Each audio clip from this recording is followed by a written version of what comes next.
तो इस एपिसोड की शुरुआत में जूही जिन्वू से बोलती है कि वैसे तुम बहुत ज्यादा बदल चुके हो और मैं तब से लेकर अब तक बिल्कुल भी नहीं बदली हूँ, थोड़ी सी भी नहीं। जिन्वू उससे बोलता है कि लेकिन तुमने काफी अलग अलग एक्सपीरियंस लिए हैं और बदलाव के मायने सबके लिए अलग अलग होते हैं। तुम्हारे लिए बदलने का मतलब कुछ और है और मेरे लिए बदलने का मतलब कुछ और इसीलिए सबके हिसाब से बदलाव का मतलब अलग अलग होता है। जूही बोलती है कि हाँ तुमने सही कहा। जूही जिन्वू से बोलती है तुम्हें तो पता ही है कि हंटर में इतनी आसानी से नहीं बनी हूँ। मैंने अपने डर पर काबू पाने की कोशिश की लेकिन यह आसान नहीं था। अगर तुम एक बी रैंक के हंटर हो तो नॉर्मली तुम एक ए रैंक या बी रैंक के डंजन में जाओगे। तुम्हारी कंडीशन अच्छी नहीं है फिर भी तुम यहाँ तक कि सी रैंक के ही डंजन में जाओगे। लेकिन फिर भी मैं डी और ई रैंक के रेड्स को ज्वाइन करती थी और इसी बीच में लगातार तुमसे मिलती रही जिन्वू, और इस बीच में तुम्हारे इंजरीज को लगातार हील करती रही ताकि तुमको ज्यादा दिक्कत ना हो। और सही कहूँ तो जब तुमको काफी ज्यादा हर्ट होता था तो मेरे को थोड़ा बहुत अजीब लगता था। मैं सोचती थी कि तुम बेवकूफ हो, आखिरकार तुम ऐसा करते क्यों हो हर बार। लेकिन किसी ना किसी तरीके से बचने का तरीका ढूंढ लेते हो। और वो आंखें मानो जिंदगी से भरी हुई होती थी। उन आंखों में ऐसा लगता था कि उनको सरवाइव करना ही होगा कल के लिए। पर मैंने कभी नहीं सोचा था कि मेरे पास वैसी कभी आंखें होंगी। और जैसा कि तुमने मेरे से प्रॉमिस किया था कि हम दोनों एक साथ खाना खाएंगे जब तुम जिंदा वापस आ जाओगे, तुम भूले तो नहीं हो ना। और वैसे मैं तुमको ये रिटर्न करना चाहती हूँ। जिन्वू चौंकते हो कहता कि 1 मिनट कहीं तुम, जिस पे जीहू को बताते कि हाँ मैं रिटायर होने वाली हूँ और इसके बाद मैं अपने होम टाउन वापस चली जाऊंगी और अगर तुम वहां पर कभी विजिट करो तो तुम मेरे को जरूर बताना। जिन्वू उससे वो आइटम ले लेता है और हंसते हुए कहता है अगर मैं उस जगह के आसपास आऊंगा मैं तुम्हारे पास आके तुमसे ये पूछूंगा क्या तुम मेरे साथ बाहर चलना चाहोगी। जूही भी यहाँ पर एक मुस्कुराहट देती है और उसे कहती है कि अच्छा ठीक है और उसको बाय बोलती है। जिन्वू भी सिर्फ उसको देखता रहता है और उस आइटम को अपने हाथ में पकड़ते हुए अपने मन में सोचते हुए कहता है कि अभी अभी मेरे को एक और रीजन मिल गया है ताकि मैं स्ट्रॉन्गर बनूं। और एस रैंक हंटर वांग डोंग सू को याद करते हुए कहता है मेरे को जल्द से जल्द बहुत ज्यादा ताकतवर बनना पड़ेगा तभी मैं सरवाइव कर सकता हूँ। अगली सीन में हम लोग जिन्वू को देखते हैं जो कि अपने आज की रील के लिए आया हुआ होता है। जिन्वू योजिन से बोलता है कि अब ये सब क्या है। योजिन उससे बोलता है ये सब इसका क्या मतलब है। ये आज के लिए हमारे टीममेट्स हैं। ये वो लोग हैं जिन लोगों के पास हंटर्स का लाइसेंस तो है लेकिन किसी वजह से ये लोग रेड को अटेंड नहीं कर पाते हैं क्योंकि इनमें से कुछ इंजर्ड हैं, कुछ लोग नशेड़ी हैं और कुछ लोग यहाँ पर सिर्फ इसलिए आए हैं ताकि उन लोगों को कैश मिल सके। और ये सभी लोग वो हैं जो कि अपनी लाइफ में स्ट्रगल कर रहे हैं बहुत सारे रीजंस की वजह से और इसीलिए मैंने इन सभी को अपने टीम में ज्वाइन करवा लिया है। वहां पे खड़ी जो एक लड़की होती है जिन्वू उसके पास जाता है, उसको देखते हुए वो योजिन से बोलता है कि क्या किड भी रेड के लिए अलाउ है। योजिन उसको बताता है कि अगर किड भी अवेक्ड हुए हैं तो ऐसा कोई लॉ नहीं है जो कि उन लोगों को रेड पे जाने से मना करे या बैन करे। वो लड़की थोड़ा चिढ़ते हुए बोलती है किड इसका क्या मतलब है, मैं फुल्ली फ्लेड्ज हंटर हूँ। जिन्वू उससे बोलता है कि तुम एक हाई स्कूलर हो है ना, तो क्या तुमको कोई रेड का एक्सपीरियंस भी है और शायद तुम एक ई रैंक की हो मेरे हिसाब से। वो लड़की उससे बोलते कि नहीं मेरे को कोई भी एक्सपीरियंस नहीं किसी भी रेड का। योजिन उस लड़की और बाकी सभी लोगों से बोलता है कि ठीक है तुमको और बाकी सभी लोगों को हम लोगों को डंजन के अंदर फॉलो करने की जरूरत नहीं है, तुम लोग सिर्फ बाहर रुको। डंजन के अंदर मैं और योजिन सिर्फ हम दोनों ही जाएंगे। योजिन उन सभी लोगों को बताता है कि सिर्फ हम दोनों को सी रैंक के डंजन के अंदर जाना अलाउ नहीं है और इसीलिए मैं आप सभी लोगों को लेकर आया हूँ क्योंकि लॉ के हिसाब से सी रैंक के डंजन के अंदर रेड करने जाने के लिए कम से कम 10 लोगों की जरूरत होती है। वहां पर जो वो लोग आए होते हैं आज के इनके टीममेट्स वो अपने मन में सोचते हुए कहते हैं कि सी रैंक के डंजन में सिर्फ ये दोनों, क्या सही में ये लोग इतने स्ट्रांग हैं भी। उनमें तो जो एक लड़का होता है वो बोलता है कि क्या सही में हम लोग को 3 मिलियन वॉन मिलेंगे सिर्फ बाहर खड़े रहने के। योजिन उन लोगों से बोलता है कि हाँ बिल्कुल तुम लोगों को 3 मिलियन वॉन पर रेड के हिसाब से दिए जाएंगे और मेरे को लगता है कि ये काफी ज्यादा बेहतरीन डील है और तुम लोग को इसमें कोई दिक्कत भी नहीं होनी चाहिए और तुम लोग को सिर्फ ये करना है कि तुम लोग को बाहर हमारा वेट करना है जब तक कि हम लोग सी रैंक के डंजन को पूरी तरीके से क्लियर करके ना आ जाएं।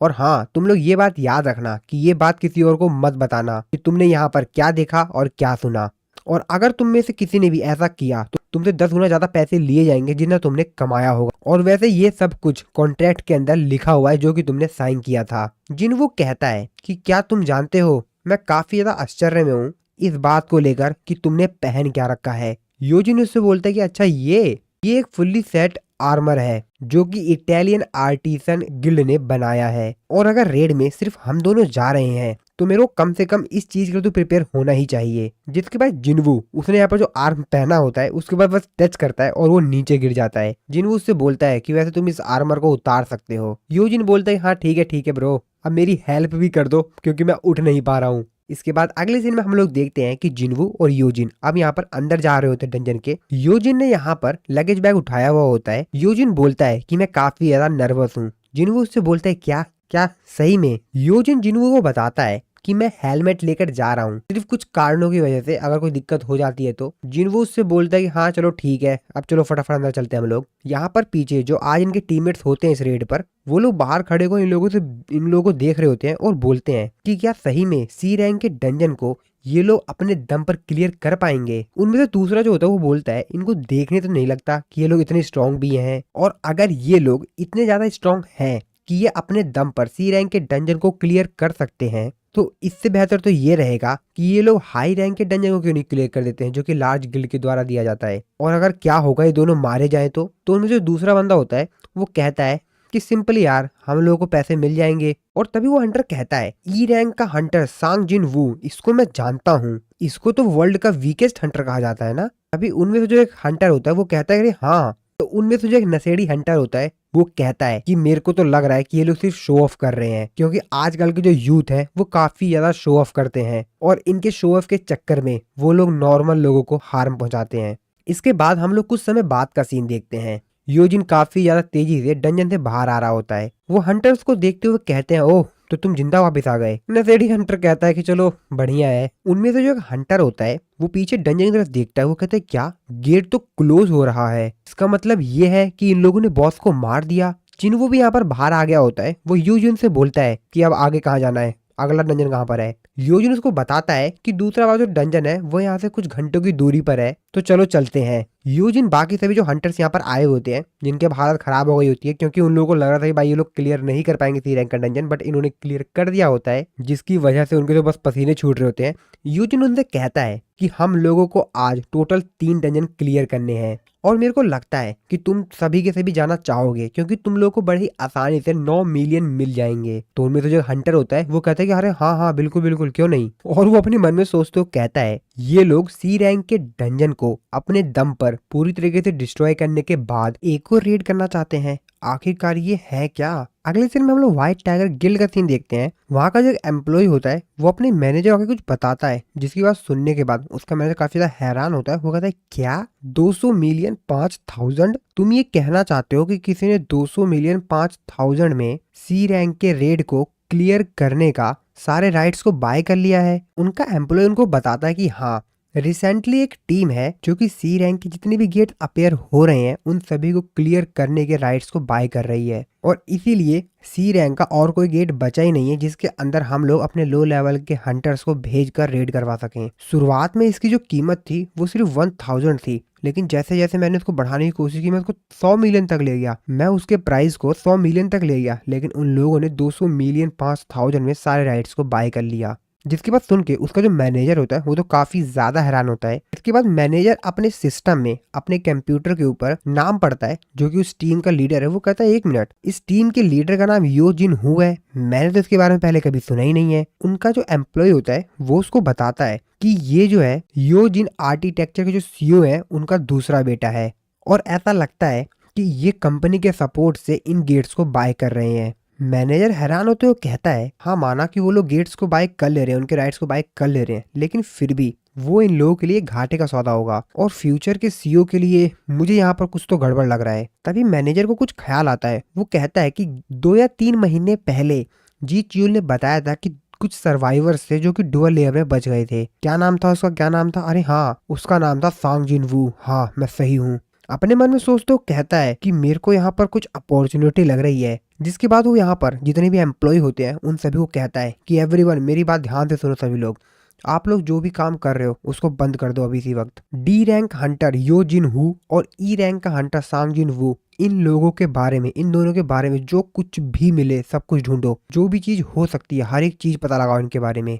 हम लोग थोड़ी देर बाद का सीन देखते हैं तो टाइगर गिल्ड का जो मैनेजर होता है वो यहाँ पर सांग जिन वू के बारे में ही पढ़ रहा होता है। वो अपने मन में सोचते कहता है कि सांग जिन वू ने 3 इंसिडेंट हुए हैं, वो सेफली बच गया है। तो पहला इंसिडेंट जो था वो तो था डुअल लेयर इंसिडेंट, और जो सेकंड था वो थी वांग डोंग सुक और उसकी जो पूरी पार्टी थी उसकी डेथ वाला इंसिडेंट। तीसरा इंसिडेंट जो था वो भी जल्दी में हुआ था, जहां पर जो गिल्ड मॉनिटरिंग सुपरवाइजर था उसका मर्डर हो गया था। सेकंड इंसिडेंट के दौरान सांग जिन वू और यो जिन के ऊपर थोड़ा सा यहाँ पर शक किया गया था। और जो सबसे इम्पोर्टेंट चीज है वो ये है कि यो जिन हु जो है उसका रिलेशनशिप यो जिन आर्किटेक्चर से। काफी सारे रूमर्स भी फैल रहे हैं कि चेयरमैन यो मेंग स्किल हंटर को रिक्रूट कर रहे हैं। ई रैंक के हंटर सांग जिन वू का अगर स्किल हंटर के तौर पर रिक्रूटमेंट हुआ है तो इसका मतलब हंटर सांग जिन वू एक रीअवेक्ड पर्सन है। अगले सीन में हम लोग उसी मैनेजर और उसके एम्प्लॉय को देखते हैं। तो जो मैनेजर होता है अपने एम्प्लॉय से बताता है कि सांग जिन वू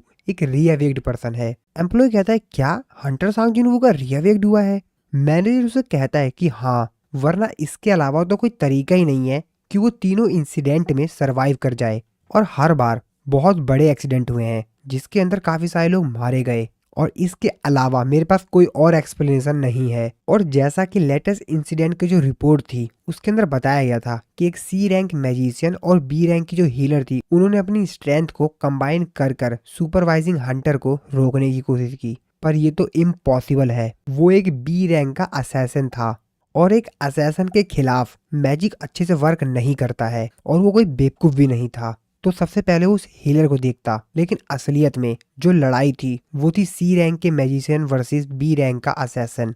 और ऐसी पॉसिबिलिटीज हैं कि किसी दूसरे ने मॉनिटरिंग डिपार्टमेंट के हंटर को खत्म कर दिया। तो मैं मुद्दे पे वापस आता हूँ। तो वहां पर 3 सर्वाइवर्स थे, एक बी रैंक का हीलर, सी रैंक का मैजिशियन और एक ई रैंक का हंटर सांग जिन वू, और कोई भी नहीं। और उनमें से सिर्फ एक ही इंसान है जो कि सबसे ज्यादा सस्पिशियस है। एम्प्लॉय कहता है कि हाँ चीफ, ऐसा हो सकता है, पर अभी आप कहाँ पर जा रहे हैं? उनका मैनेजर कहता है अच्छा मैं कुछ ढूंढने जा रहा हूँ। एम्प्लॉय काफी ज्यादा चौंकते हुए कहता है चीफ खुद से कुछ ढूंढने के लिए जा रहे हैं, ये कोई नॉर्मल बात नहीं है। अगले दिन हम लोग सांग जिन वू को देखते हैं जो कि अपने अगले रेड के लिए सी रैंक के डंजन के अंदर आ गया होता है। तो यहाँ पर एक नहीं, एक से ज्यादा मॉन्स्टर्स होते हैं। वो सभी के सभी लोग तैयार हो जाते हैं सांग जिन वू से लड़ने के लिए, जिसके बाद वो सांग जिन वू के ऊपर अटैक कर देते हैं। लेकिन अपना जिन वू भी उन लोगों से बड़े आसानी से लड़ता है और उन लोगों को बड़े ही आसानी से मार देता है। और ये सब कुछ देख के योजिन जो होता है वो तो अपने मन में सोचते हुए कहता है तो ये अपने स्किल को हर समय छुपा के रखता था। ऐसा लग रहा है कि ये काफी ज्यादा स्ट्रॉन्गर हो चुका है पहले से। विंडो स्टेटस देखते हैं जो कि यहाँ पर काफी अच्छा हो गया होता है, और अब सांग जिन वू का जो लेवल है वो 39 हो गया होता है। जिसके बाद सांग जिन वू अपने स्टेटस को देखते हुए कहता है कि मैंने थोड़ा बहुत लेवल अप और कर लिया है और मेरे को यहाँ पर थोड़ी बहुत फन स्किल्स भी मिली हैं। जिनवू वहाँ पर एक आइटम जो कि र्यून होता है उसको थोड़ा सा पीता है। वैसे मैं इस चीज का इस्तेमाल नहीं करना चाहता हूँ, लेकिन इसकी जो एफिशिएंसी है वो मेरे बाकी स्किल से काफी ज्यादा है। लेकिन एक प्रॉब्लम है इसके साथ, ये लगातार माना को कंज्यूम करता रहता है। जिनू देखता है कि अभी सभी मॉन्स्टर्स मरे नहीं है, सामने एक और मॉन्स्टर आ जाता है। जिसके बाद जिनू जो होता है अपनी डैगर का इस्तेमाल करता है। वो अपनी डैगर के एक एडवांस डैगर आर्ट का भी इस्तेमाल करता है, जिसकी हेल्प से जब वो डैगर का इस्तेमाल करेगा तो उसके जो अटैक होंगे वो 33% और भी ज्यादा डैमेजेबल होंगे। इसके बाद जिनू के सामने जो मॉन्स्टर होता है जिनू उसके ऊपर अटैक करता है और उस मॉन्स्टर के छाती पर छेद सा हो जाता है, जिसकी वजह से वो मॉन्स्टर खत्म हो जाता है। जिनू अपने मन में सोचते हुए कहता है कि ये काफी अच्छा था। इसके बाद उसकी विंडो पॉपअप होती है, उसको बताया जाता है कि तुम्हारा लेवल अप हो गया है। और फिर उसको एक और पॉपअप आता है जिसमें बताया जाता है कि जो प्लेयर है वो अपने रिक्वायर्ड लेवल पर पहुंच गया है। जिनू अपने मन में क्या सोचते हो कहते हैं क्या रिक्वायर्ड लेवल। इसके बाद जिनू के सामने एक और क्वेस्ट का अलार्म आता है जिसमें जिनू को बताया जाता है कि तुम्हारे पास एक जॉब चेंज का क्वेस्ट आया है, क्या तुम इसको एक्सेप्ट करना चाहोगे? जिनू अपने मन में सोचते हो कहता है कि जॉब चेंज। तो जिनू जब अपना स्टैट्स देखता है तो वहां पर देखता है कि उसकी जो जॉब है उसमें कोई भी स्टैट नहीं लिखा हुआ है, जॉब के सामने नन लिखा हुआ है, यानी कि उसके पास कोई भी जॉब नहीं है। इसके बाद सीन फिर से शिफ्ट होता है टाइगर गिल के चीफ और उसके एम्प्लॉय के ऊपर, जो कि सामने किसी की चीज को देखकर काफी ज्यादा हैरान होते हैं। क्या अब ये क्या है? सामने हम लोगों को दिखाया जाता है कि वो लोग उसी जगह पे पहुंच गए हैं जहाँ पे सांग जिन वू और उसके टीममेट्स सी रैंक के डंजन में जाने के लिए आए हुए होते हैं। तो सी रैंक के डंजन के अंदर सांग जिन वू और योजिन तो चले गए होते हैं, लेकिन उसके जो टीममेट होते हैं बाकी वो सभी के सभी यहाँ पर एंजॉय कर रहे होते हैं। वो सामने का नजारा देखते हुए कहते हैं कि क्या ये कोई प्लेग्राउंड है? तो यहाँ पर जो टाइगर गिल्ड का चीफ होता है वो यहाँ पर इन लोगों से पूछता है कि यहाँ पर चल क्या रहा है, और यहाँ पर सभी लोग गेट के बाहर वेट किस चीज का कर रहे हैं। तभी यहाँ पर जो सांग जिनवू के टीममेट्स होते हैं उनमें जो लड़की होती है ना, वो कहती है ये एक नो एंट्री जोन है, तुम दोनों कौन हो। चीफ अपने मन में सोचते हुए कहता है कि ये बच्चा कौन है। टाइगर गिल्ड का जो चीफ होता है वो उस लड़की की तरफ देखते हुए कहता है कि बच्चों को बड़े लोगों के काम में नहीं आना चाहिए।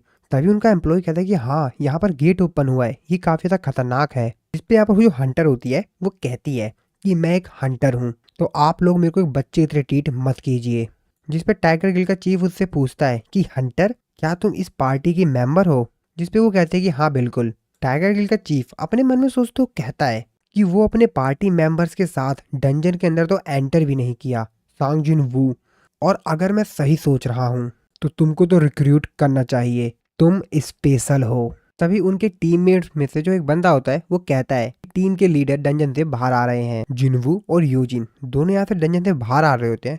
तो जिनवू यूजिन से बोलता है वैसे कल का क्या शेड्यूल है, वैसे मैं कुछ इंपॉर्टेंट चीज जो है वो भूल गया हूँ, तो इसीलिए कल का जो प्लान है वो पूरी तरीके से खाली कर दो। जिसके बाद यूजिन जो होता है वो कहता है अच्छा कल ठीक है सर, और वो अपने फोन में यहाँ पर चेक करता है। वो फोन में चेक करते हुए जिनवू को बताता है कि कल हमने डंजन को पहले से रिजर्व कर रखा है, लेकिन हाँ अगर ये कुछ इंपॉर्टेंट है तो कल के लिए हम इस चीज को कैंसिल कर देते हैं। यूजिन उसको बताता है कि सर अगर आपने किसी गेट को रिजर्व कर रखा है और अगर आप 2 दिन के अंदर उस गेट के अंदर एंटर नहीं करते हैं तो वो ऑटोमेटिकली कैंसिल हो जाता है। और तभी टाइगर गिल्ड का जो चीफ होता है वो यहाँ पर जिनवू के पास आता है और उसे बोलता है कि हंटर सांग जिनवू। जिनवू उसको देख के काफी ज्यादा हैरान होता है कि अब ये कौन आ गया। जिसपे टाइगर गिल्ड का चीफ उससे बोलता है कि आपसे मिलकर खुशी हुई, मैं द व्हाइट टाइगर गिल्ड के सेकंड डिपार्टमेंट के मैनेजमेंट का चीफ हूँ।